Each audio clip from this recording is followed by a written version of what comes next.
Hello everyone, welcome to my channel. आज की इस वीडियो में हम बात करेंगे क्लास 12th एनसीईआरटी हिस्ट्री के चैप्टर नंबर 11 के बारे में, जिसका शीर्षक है महात्मा गांधी और राष्ट्रीय आंदोलन। और इसमें जितने गांधी जी के द्वारा चलाए गए आंदोलन हैं वो लगभग सभी इस चैप्टर में वर्णित किए गए हैं। जैसे कि हमने पहले वाली वीडियो जो है इस लेसन से रिलेटेड, उसमें हमने असहयोग आंदोलन, खिलाफत आंदोलन के बारे में जाना है। तो आज की ये जो वीडियो है वो गांधी जी का नेक्स्ट आंदोलन, जैसे कि नमक सत्याग्रह या सविनय अवज्ञा आंदोलन, उसके बारे में हम आज की इस वीडियो में जानेंगे। तो शुरुआत करते हैं आज की वीडियो की। तो ये जो है नमक सत्याग्रह, नज़दीक से हम इसको देखते हैं कि इसमें किन किन चीज़ों का वर्णन किया गया है। तो असहयोग जो आंदोलन की समाप्ति है, उसके बाद कई वर्ष तक गांधी जी ने जो सामाजिक सुधार हैं उन कार्यों पे ध्यान दिया। ठीक है, यानी कि जैसे कि उस टाइम पे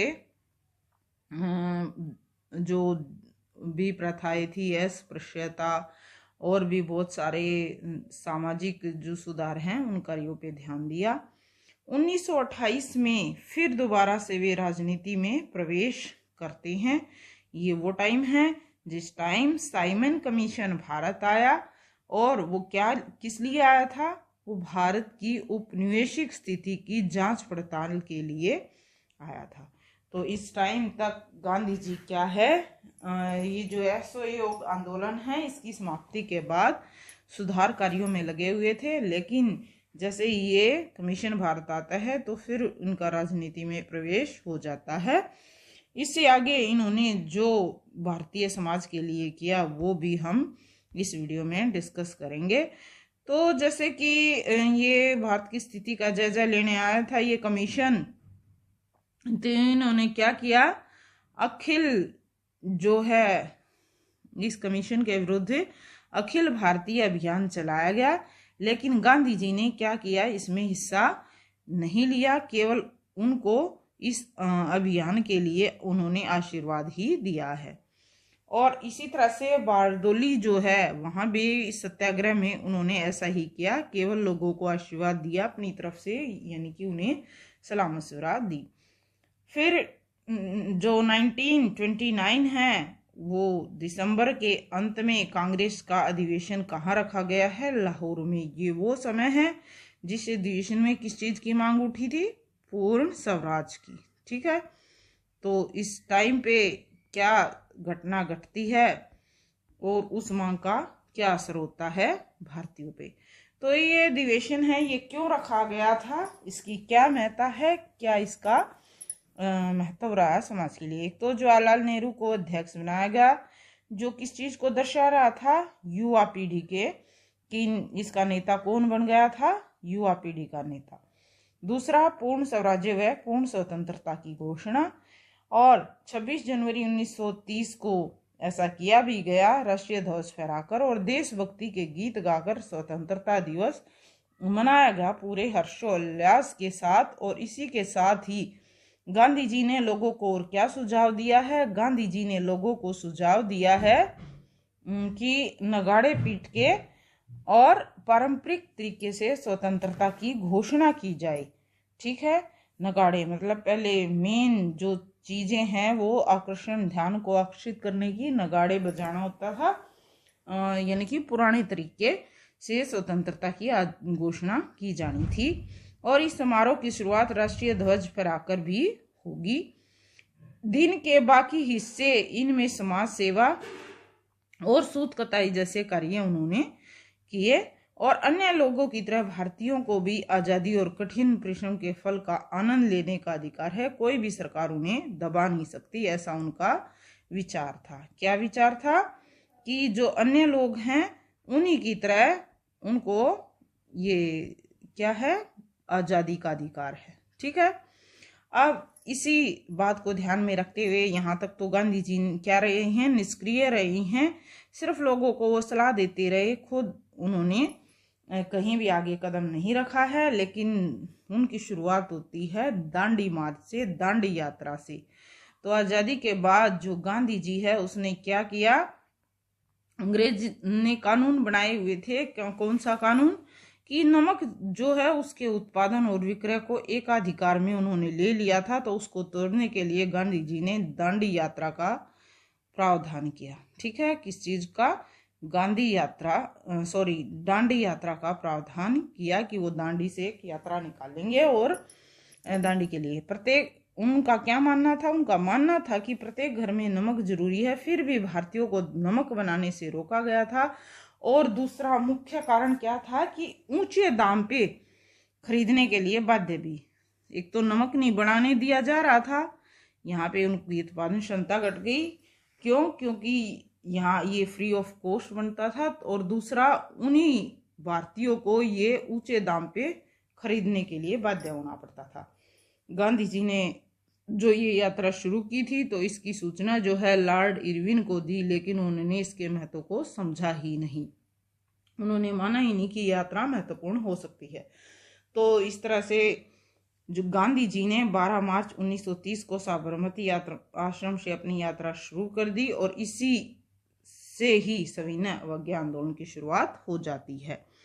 और फिर 6 अप्रैल 1930 को वो दांडी में पहुंच जाती हैं, और वहां पे नमक बनाकर नमक कानून को तोड़ा और अपराधी बने। किसका अपराध?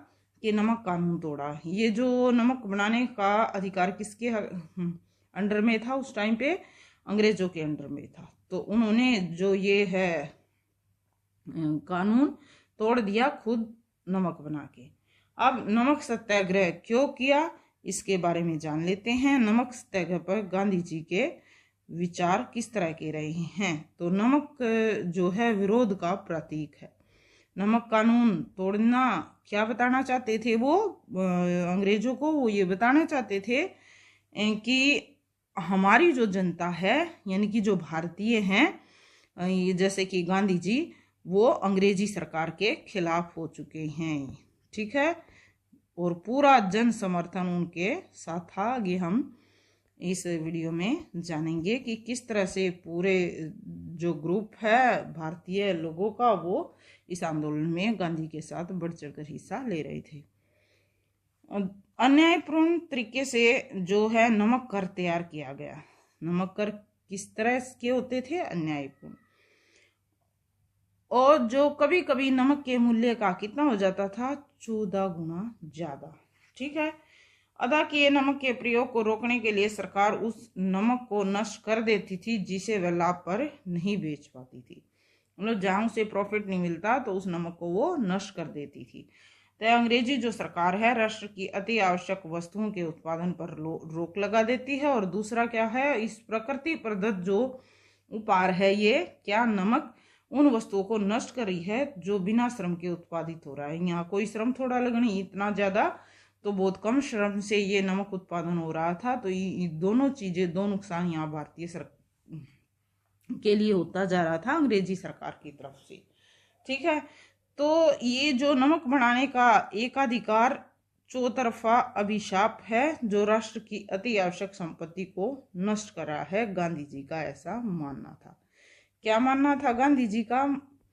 कि ये जो है चौतरफा अभिशाप है और राष्ट्र की आवश्यक संपत्ति को नष्ट करता है। तो इसके विरुद्ध में ही उन्होंने सविनय अवज्ञा आंदोलन की शुरुआत की। तो किस तरह से उन्होंने शुरुआत की? जैसे कि हमने अभी अभी जाना है कि 5 अप्रैल को गांधी जी ने दांडी में कह दिया था कि वे कल नमक कानून तोड़ेंगे, और बताया कि जब वे जो हैं साबरमती आश्रम से निकले थे तो सरकार उन्हें रोक सकती थी, क्योंकि पहले उन्होंने इसकी सूचना लॉर्ड इरविन को दी है, लेकिन उन्होंने कोई ध्यान नहीं दिया।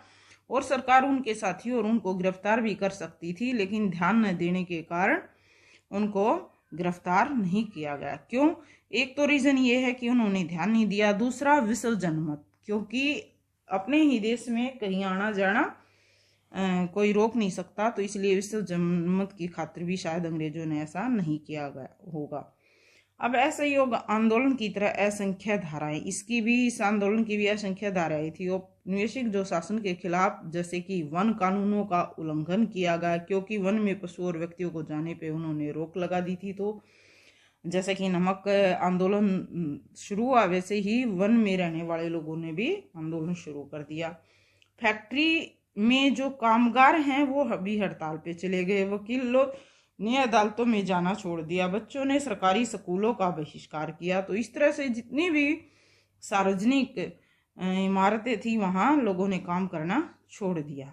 अब 1920 और 22 की तरह जैसे कि इस टाइम पे कौन सा असहयोग आंदोलन शुरू हुआ था, तो गांधी जी के नेतृत्व में लोगों ने औपनिवेशिक सरकार के प्रति अपना असंतोष प्रकट कर दिया और बताया कि वो इस सरकार से संतुष्ट नहीं है। और जवाब में अंग्रेजी सरकार ने क्या किया, जवाब में उन्होंने जो असंतुष्ट लोग थे उनको हिरासत में ले लिया और इन 60,000 लोगों में गांधी जी भी शामिल थे। समुद्र तट पर गांधी जी की गतिविधियों को अंग्रेजी सरकार जो है किस तरह से प्राप्त करती थी, जो अंग्रेजी अफसर होते थे वो गोपनीय रिपोर्ट सरकार तक पहुंचा देते थे कि गांधी जी क्या क्या कार्य कर रहे हैं। तो इसी तरह का वसना गांव में गांधी जी ने उस जात वालों को संबोधित करते हुए बताया भी है, यदि स्वराज के हक में आवाज उठाते हैं तो आपको अछूत लोगों की सेवा करनी पड़ेगी। केवल नमक और अन्य कर हटाने से स्वराज नहीं मिलेगा। इसके लिए क्या करना होगा, हिंदू मुस्लिम पारसी सिख सबको एक होना होगा। तो इस तरह से वो लोगों को, ऊंची जात वालों को संबोधित करते हुए कहते हैं। अब सरकारी रिपोर्ट जो है उसमें जिला सुप्रिंटेंडेंट पुलिस क्या लिखती है, उन्होंने लिखा है कि श्री गांधी शांत और निश्चित दिखाई दिए। वे जैसे जैसे आगे बढ़ रही हैं उनकी ताकत बढ़ रही है, यानी कि शांति के पुजारी थे। तो इस कारण क्या है, वो इसी शांति के साथ आगे बढ़ते गए और पूरा का पूरा ताकत बढ़ने का मतलब यहाँ है कि उनको जन समर्थन मिल रहा था। क्यों? क्योंकि सभी जो भारतीय हैं वो अंग्रेजी सरकार से तंग आ चुके थे, तो इसलिए उनको उनकी ताकत बढ़ती जा रही थी और समर्थन उनका बढ़ता जा रहा था। तो नमक यात्रा की जो प्रकृति है या उसकी प्रगति है, उसने किस तरह से अपने प्रभाव क्षेत्र में बढ़ोतरी की है, एक रिपोर्ट के आधार पे भी जाना जा सकता है। कौन सी रिपोर्ट? ये अमेरिका पत्रिका टाइम्स, वो क्या है, गांधी जी की कद काठी पे कि वो किस तरह के कद के हैं, इस पे हंसी उड़ाते हैं और क्या कहते हैं, तकवे शरीर और मकड़ी जैसे पेड़ों का खूब मजाक उड़ाते हैं। लेकिन जैसे जैसे उन्होंने क्या देखा, सविनय आंदोलन की जो है, अवज्ञा आंदोलन की प्रगति और जन समर्थन देखा तो उससे हैरान हो गए और इससे अंग्रेजी शासक भी गहरे तौर पे चिंतित हो गए। अब वे गांधी को ऐसा राजनेता मानने लगे और उसको क्या कहने लगे, साधु कहकर उनको सलामी देने लगे। जो ईसाई धर्मावलंबियों को क्या है, उनके खिलाफ ईसाई तरीकों का इस्तेमाल उन्होंने शुरू कर दिया था। किन्होंने शुरू किया है? ये गांधी जी ने। और उन्होंने अब अमेरिकी और अंग्रेजों ने क्या, गांधी को कैसा, एक राजनेता और साधु कहकर सलामी देना शुरू कर दिया। क्यों शुरू किया? क्योंकि वो जो उन्होंने आंदोलन शुरू किया है सविनय अवज्ञा आंदोलन, तो इसकी प्रगति और जन समर्थन से हैरान होके, तो इस तरह से गांधी जी की जो प्रगति है, सविनय अवज्ञा आंदोलन जो है उनका, वो दिन प्रतिदिन लोगों में उसका प्रचार बढ़ता जा रहा था। तो जो संवाद है अन्य लोगों के साथ या जो बातें हैं वो किस तरह से पहुंची, ये जो नमक आंदोलन है वो 3 कारणों से उल्लेखनीय रहा है। एक, नमक यात्रा से गांधी जी दुनिया की नजर में आए। तो ये नमक आंदोलन जो है वो 3 कारणों से उल्लेखनीय है। नमक यात्रा से गांधी जी दुनिया की नजर में आ गई कि उन्होंने जब इस आंदोलन की शुरुआत की है तो दुनिया के सामने उन्हें पहचाना गया। इस यात्रा को अमेरिकी और यूरोप की प्रेस ने काफी कवरेज दी है। पहली जो राष्ट्रवादी गतिविधि है ये, जिसमें औरतों ने भी बढ़ चढ़ के हिस्सा लिया है। कमला देवी जो जैसी सामाजिक कार्यकर्ता है, उसने नमक और शराब कानूनों का उल्लंघन करते हुए सामूहिक गिरफ्तारी भी दी है गांधी जी के साथ ही। और इस आंदोलन से ही अंग्रेजों को एहसास हुआ कि अब वे भारत में अकेले राज नहीं कर सकते, भारतीयों को भी उन्हें उनका हिस्सा देना होगा। और इस लक्ष्य को ध्यान में रखकर ही लंदन में किस चीज का आयोजन किया गया, गोलमेज सम्मेलनों का आयोजन किया गया। तो जैसा कि आप सभी जानते हो कि 3 तरह की जो सम्मेलन हैं वो रखे गए। तो पहला सम्मेलन कब हुआ इसके बारे में बात कर लेते हैं। जैसे कि पहला सम्मेलन हुआ है नवंबर 1930 में। कब स्टार्टिंग हुई इसकी? 1930 में। लेकिन जो वार्ता है या वार्तालाप है, बातचीत है, वो असफल रह जाती है और इसके कारण रहा है कई भारतीय नेता इसमें शामिल नहीं हुए थे। और जनवरी 1931 में गांधी जी के रिहा होते ही गांधी इरविन पैक्ट होता है, समझौता होता है। इस समझौते की शर्तें क्या थी? सविनय अवज्ञा आंदोलन वापस लेगा गांधी जी और सारे कैदी रिहाई, बदले में अंग्रेज क्या करेंगे, जो भी हमारे राजनीतिक कैदी थी उनकी रिहाई की जाएगी और तटीय इलाकों में नमक बनाने की अनुमति भारतीयों को मिल जाएगी। लेकिन जो रेडिकल राष्ट्रवादी हैं उन्होंने इस समझौते की आलोचना की है। क्यों? क्योंकि गांधी जी वायसराय से भारत की राजनीतिक स्वतंत्रता का विश्वास हासिल नहीं कर पाए थे, तो इसलिए ये जो वार्ता है सफल रही और रेडिकल राष्ट्रवादियों ने इसकी आलोचना की। दूसरा सम्मेलन फिर होता है 1931 में लंदन में गांधी जी ने किसका? कांग्रेस का नेतृत्व किया और कहा कि उनकी पार्टी पूरे भारत का प्रतिनिधित्व करती है। लेकिन उन्होंने ये बात कह तो दी कि उनकी पार्टी पूरे भारत का प्रतिनिधित्व करती है। इस बात पे भी, इस दावे को भी 3 पार्टियों ने चुनौती दी उस टाइम पे। तो ये कौन कौन सी 3 पार्टियां हैं जिन्होंने इस दावे को चुनौती दी कि कांग्रेस जो है पूरे भारत का प्रतिनिधित्व करती है? तो सबसे पहले हम बात करेंगे मुस्लिम लीग की। ठीक है, तो इसमें सबसे पहली पार्टी कौन सी है? मुस्लिम लीग। तो मुस्लिम लीग ने क्या किया? मुस्लिम लीग ने कहा कि मुस्लिम जो अल्पसंख्यक जातियां हैं उनके हित में कार्य ये जो सरकार है, कांग्रेस सरकार नहीं करती। दूसरा है देसी राजे रजवाड़े, वो ये कहते थे कि कांग्रेस का उनके भूभाग वाले इलाकों में कोई भी नियंत्रण नहीं है, यानी कि वहां तक उनकी पहुंच ही नहीं है। और इसी तरह तेज तर्रार वकील हैं BR अम्बेडकर, जो एक संविधान निर्माता भी रहे हैं उस टाइम पे। उन्होंने भी गांधी जी और उनकी पार्टी को क्या कहा है कि निचली जातियों का ये प्रतिनिधित्व नहीं करती है। और इस तरह से जो गांधी जी और अम्बेडकर हैं, यहाँ पे दोनों के विचार अलग रहे हैं। पृथक निर्वाचन क्षेत्र पे गांधी जी के विचार जान लेते हैं। तो वो क्या चाहते थे कि अस्पृश्यों के लिए पृथक निर्वाचिका अगर कर दी जाती है, ऐसा प्रावधान हो जाता है संविधान में, तो उससे वो हमेशा के लिए दास बने रहेंगे अमीर लोगों के। ठीक है, तो ये जो गांधी जी हैं ये नहीं चाहते थे जो निम्न वर्ग के लोग हैं, अस्पृश्य लोग हैं, उनको दास बनाना अमीरों।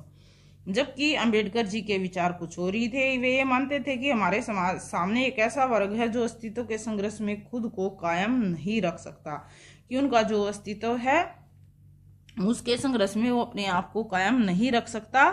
क्यों? इसका मुख्य रीजन ये रहा है कि जो भारतीय समाज है वो उन्हें क्या है, वो उन्हें सम्मान नहीं देता, बल्कि उनको किसकी तरह देखता है? कोड़ियों की तरह से देखता है। तो ये जो द्वितीय सम्मेलन है, ये निर्वाचिका का जो भी मैटर था, मामला था, इस पे भी जो वार्ता है ये असफल रह जाता है। और भारत में आते ही गांधी जी ने फिर से अपने सविनय अवज्ञा आंदोलन को शुरू कर दिया। नया जो वायसराय है लॉर्ड विलिंगटन ने गांधी जी के बारे में अपनी बहन को लिखे पत्र में बताया है कि अगर गांधी नहीं होते तो दुनिया वाकई ही खूबसूरत होती। क्यों? क्योंकि वो जो भी कदम उठाते हैं उसे भगवान की मर्जी कहा जाता है भारत में। और इसलिए वो भारतीयों को क्या कहते हैं? भारत की जनता को अव्यवहारिक, रहस्यमयी और अंधविश्वासी मानते हैं, जो गांधी जी की बातों पे विश्वास करते हैं।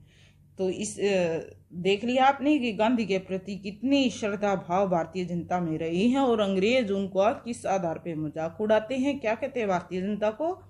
रहस्यमयी और अंधविश्वासी। फिर इसके बाद 1935 का गवर्नमेंट इंडिया एक्ट, इसमें क्या है? सीमित प्रतिनिधित्व शासन व्यवस्था का आश्वासन दिया गया भारत को कि थोड़े बहुत हिस्से में जो शासन व्यवस्था है वो अपनी जारी रख सकते हैं। लेकिन यहाँ इसके बाद भी कुछ उन्होंने शर्तें रखी हैं। तो वो क्या शर्तें रही हैं? जैसे कि इसके बाद जो है 2 साल बाद कांग्रेस को 11 प्रांतों में से 8 प्रांत मिले, यानी कि यहाँ कांग्रेस के प्रधानमंत्री सत्ता में आए। प्रधानमंत्री तो बना दिए गए, लेकिन उसको काम किसके अंडर करना था? ब्रिटिश गवर्नर की देखरेख में। तो इसलिए जो ये ताकत है ये अभी बंधी हुई थी ब्रिटिश लोगों के हाथों में। और इसके साथ साथ 1 सितंबर 1939 को पहले विश्व युद्ध की शुरुआत हो जाती है। तो महात्मा गांधी और जो जवाहरलाल नेहरू हैं, दोनों हिटलर और नाजियों के कट्टर आलोचक रहे हैं, लेकिन फिर भी वो अंग्रेजी सरकार को युद्ध में सहायता देने के लिए तैयार होते हैं, लेकिन इसके लिए वो एक शर्त रख देते हैं कि युद्ध के बाद भारत को आज़ादी देंगे। लेकिन इस प्रस्ताव को ठुकरा दिया गया और इस बात से नाराज होकर अक्टूबर 1939 में कांग्रेस जो मंत्रिमंडल है उसने अपना इस्तीफा दे दिया कि अब हम सत्ता में नहीं रहेंगे। और वो जो व्यवस्था की गई थी कि अंग्रेजों के अधीन कामकाज किया जाएगा, तो इस कारण नाराज होकर उन्होंने इस्तीफा दे दिया। जैसे कि इस पिक में दिखाया गया है, क्या है, महात्मा गांधी और राजेंद्र प्रसाद वायसराय लॉर्ड लिंगो के साथ बैठक के लिए जा रहे हैं। ये 13 अक्टूबर 1939 की बात है। और इस बैठक में क्या हुआ है, युद्ध में भारत की हिस्सेदारी के स्वरूप पे चर्चा की गई है। जब वायसराय के साथ वार्ता टूट गई तो कांग्रेसी मंत्रिमंडलों ने अपना इस्तीफा दे दिया। तो युद्ध जो समाप्त है, उसके बाद आज़ादी के लिए दबाव बनाने के लिए 1940-41 में फिर सत्याग्रह का आयोजन गांधी जी ने किया। और 1940 में मार्च में मुस्लिम लीग ने मुसलमानों के लिए अलग निर्वाचन क्षेत्र की मांग कर ही डाली। और यहाँ से समस्या और ज़्यादा बढ़ जाती है। वो क्या समस्या रही है, तो जो ये समस्या थी, अब तक सिर्फ भारत में एक ही मांग थी कि भारत की आज़ादी, लेकिन अब राजनीतिक जो भूदृश्य है वो और भी जटिल हो जाता है। 3 धाराएं बन जाती हैं, कांग्रेस, मुस्लिम लीग और ब्रिटिश। भारत में ये तीनों शक्तियां अपने प्रचंड स्वरूप में हैं और क्या है कि अलग अलग अपना शासन चाहती हैं। लेकिन लेबर पार्टी के सदस्यों का भारतीयों के प्रति हमदर्दी का रवैया रहा। उस टाइम पे इंग्लैंड में कौन सी पार्टी, लेबर पार्टी के सदस्य भी सरकार वहाँ बनी हुई थी, लेकिन वहाँ का प्रधानमंत्री जो विंस्टन चर्चिल है वो कट्टर साम्राज्यवादी था। फिर साम्राज्यवाद के लिए क्या है, उसने क्या किया, 1942 में गांधी जी और कांग्रेस के साथ समझौते के लिए क्रिप्स मिशन भारत भेजा। जैसे कि इस पिक में आप देख ही रहे हैं कि कैसे स्टैफर्ड क्रिप्स जो हैं वो महात्मा गांधी के साथ 1942 में यहाँ दिखाई दे रहे हैं और वो वार्ता के लिए आए हैं। तो क्रिप्स के साथ वार्ता जब होती है तो उसमें की क्या बातें रही, कांग्रेस ने इस बात पे जोर दिया कि धुरी शक्तियों से भारत की रक्षा की जाए। यानी कि जो धुरी शक्तियां हैं, धुरी शक्तियां उस टाइम पे युद्ध के टाइम 2 खेमों में पूरा विश्व बटा हुआ था, तो धुरी शक्तियां थी, उनसे भारत की रक्षा के लिए बात पे उनकी बातें हुई हैं। तो ये जो ब्रिटिश हैं वो क्या कहते हैं, यदि कांग्रेस का समर्थन चाहिए तो वायसराय को अपनी कार्यकारी परिषद में भारतीयों ने यह शर्त रख दी कि भारतीय को, किसी एक भारतीय को रक्षा सदस्य के रूप में नियुक्त करना चाहिए। लेकिन ये वार्ता भी असफल रही, उन्होंने ऐसा नहीं माना। तो इसके वार्ता के असफल होते ही भारत जो गांधी जी हैं उन्होंने अगला आंदोलन शुरू कर दिया, भारत छोड़ो आंदोलन। तो ये 9 अगस्त 1942 को शुरू हो जाता है और गांधी जी को जल्दी ही गिरफ्तार कर लिया जाता है। लेकिन कांग्रेस के जो जयप्रकाश नारायण भूमिगत गतिविधियों में सबसे आगे रहते हैं। जन आंदोलन, बहुत बड़ी संख्या में इसमें युवाओं ने भाग लिया है। कांग्रेस के नेता जेल में थे उस टाइम पे, तो मुस्लिम लीग ने क्या किया, अपने प्रभाव क्षेत्र में वृद्धि कर ली, यानी कि बहुत सारे हिस्सों पे अपना प्रभाव क्षेत्र बढ़ाती गई मुस्लिम लीग। तो उस टाइम पे जैसे कि हमने अभी भी बातें की हैं कि 3 खेमों में बट गया था हमारा भारत, तो ये जो मुस्लिम लीग है वो भी अपने प्रभाव क्षेत्र को बढ़ाने में लगी हुई थी। फिर जून 1944 में गांधी जी को रिहा कर दिया गया और मुस्लिम लीग और कांग्रेस के फासले को दूर करने के लिए जिन्ना से वार्ता की गई, लेकिन जिन्ना जो है वो नहीं माने। और 1945 में इंग्लैंड में फिर क्या आती है, लेबर पार्टी की सरकार बनी जो भारत की आज़ादी के पक्ष में थी, ठीक है। लेकिन लॉर्ड वेवेल जो है उसने कांग्रेस और मुस्लिम लीग के प्रतिनिधियों के बीच बैठकों का आयोजन भी किया है, क्योंकि ये लेबर पार्टी के रहे हैं। और 1940 में प्रांतीय विधानमंडल के चुनाव भी कराए। सामान्य श्रेणी में कांग्रेस की भारी जीत हुई और इसी तरह से मुस्लिम बहुल क्षेत्रों में लीग को भी भारी बहुमत मिल पाता है।